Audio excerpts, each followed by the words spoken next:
I'm Cordell, aka Hot Cocoa, and today I'm going to show you how I've been controlling Ableton with my feet. This is not a drill, this is not clickbait, I'm actually doing this. I'm going to show you how it's done. Let's dive into it.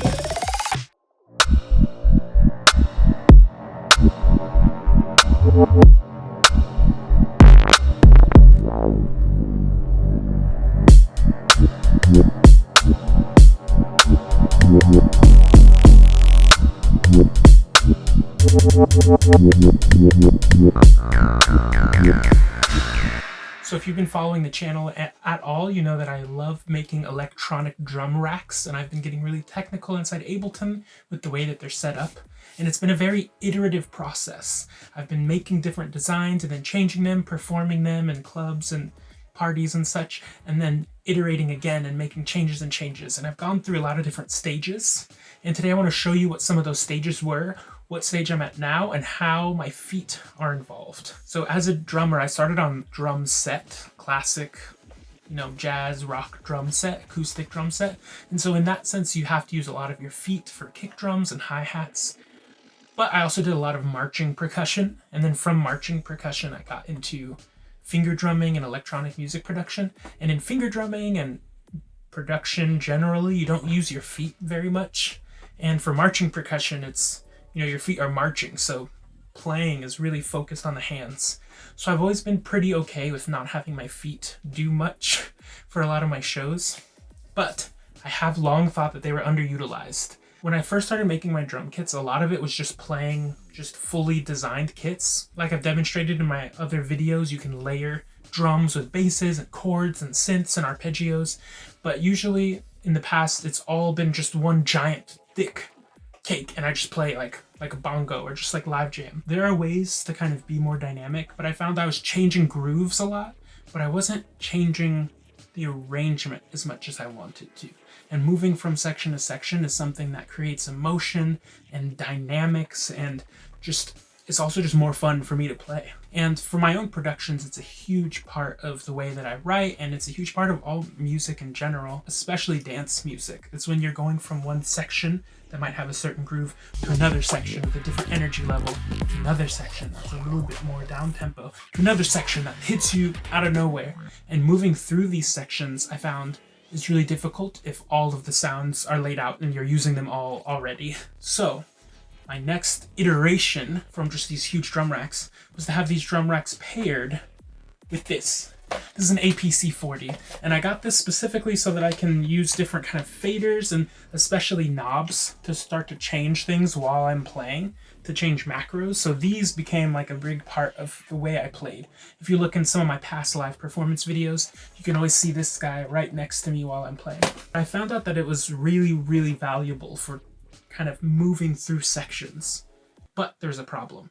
What was happening is I would use one hand to keep drumming, and another hand would have to reach over and adjust these knobs, and it didn't feel very fluid, and I feel like from an audience perspective, it didn't look very sexy, and so it really got me closer to where I wanted to be, but I wasn't quite there yet. So I went from not having a lot of arrangement changes to having arrangement changes that were kind of clumsy and difficult to maneuver through, to now maneuvering through them with my feet. So I've got two main pieces of hardware that I've been using to help me out with this. The first one is this expression pedal. This one's by Nectar, but there's a few different ones. And you can see it's literally just a pedal that moves up and down. So simple. This thing's like 20 bucks.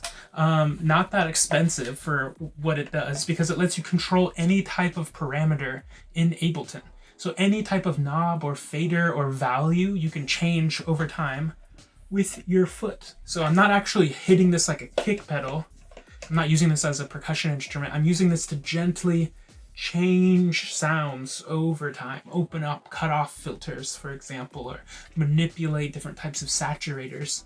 You can do this over time. So this is what my right foot is doing. And my left foot is using this bad boy right here. This is called an MP100.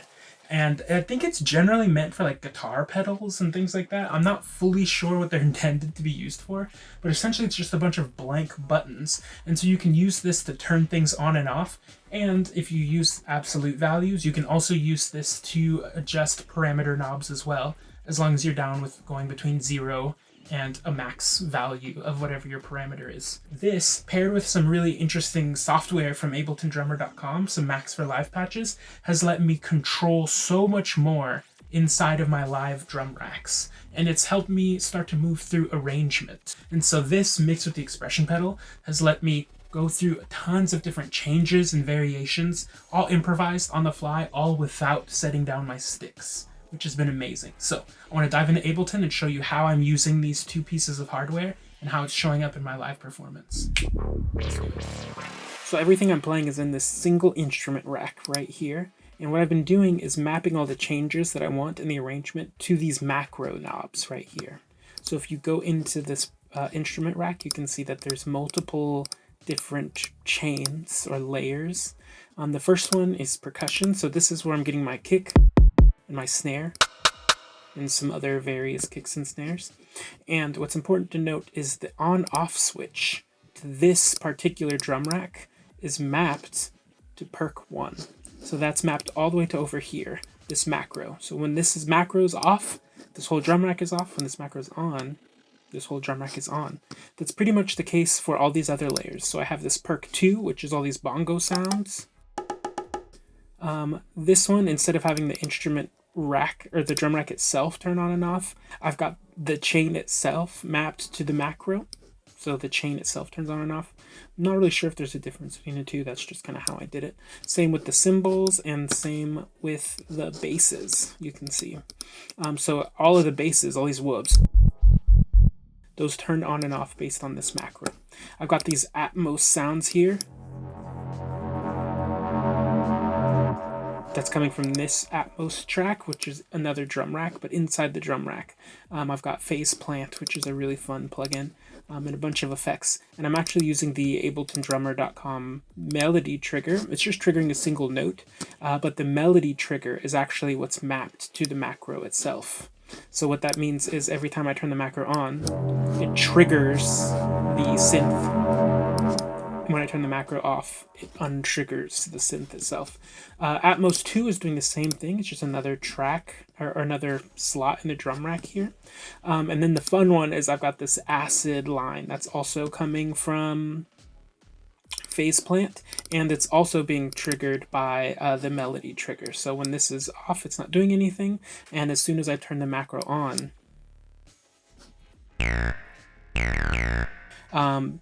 every single note will trigger it. So anything that I hit will actually trigger this kind of acid bass. This sauce knob here is what's MIDI mapped to my expression pedal, so I can change the amount of sauce based on where my foot position is.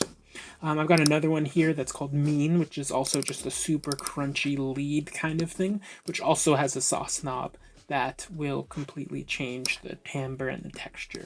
And so all of these are what I'm using to go through arrangement. So I can just jam, and turning these on and off will kind of move me through the track. And the way that I'm controlling all of these macros, instead of using an actual knob to turn, I have this foot control track here. On the foot control track, I have the MP100 device from AbletonDrummer.com. If I hit open, booyah, it's got all of these bad boys. So you can see these are all mapped to the exact same macro knobs that we just went through. So when I hit perk 1, it will actually just turn it on and off. It's just a max-min kind of variation between the two. Perk 2, etc., etc. So every time I decide I want to turn on my kick and snare, for example, I just hit this button right here with my foot. Boom, now it's on. And when I want to turn my cymbals and my hi-hats on and off, same thing right here. Super simple. It's got a ton of different parameters that you can map, and I'm starting to get into it and experiment. But for this one, I just did map parameter. I click the parameter that I want, and it'll show up right there when it's ready. Yep, so you can see it says perk 2, and then I just assign perk 2 to this bad boy.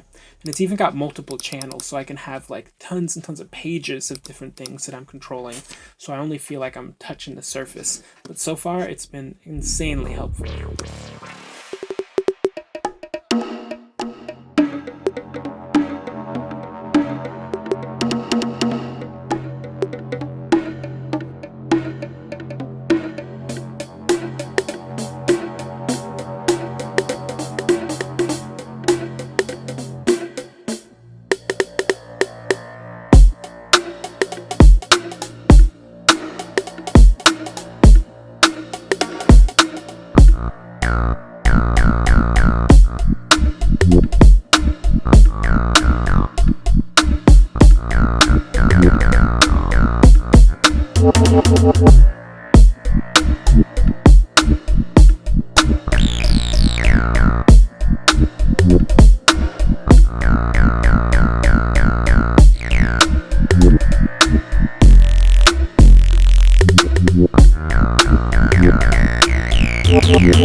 So what do you think? You're gonna start controlling Ableton with your feet? Do you have any other ideas about how these types of hardware can be used? I'm super interested.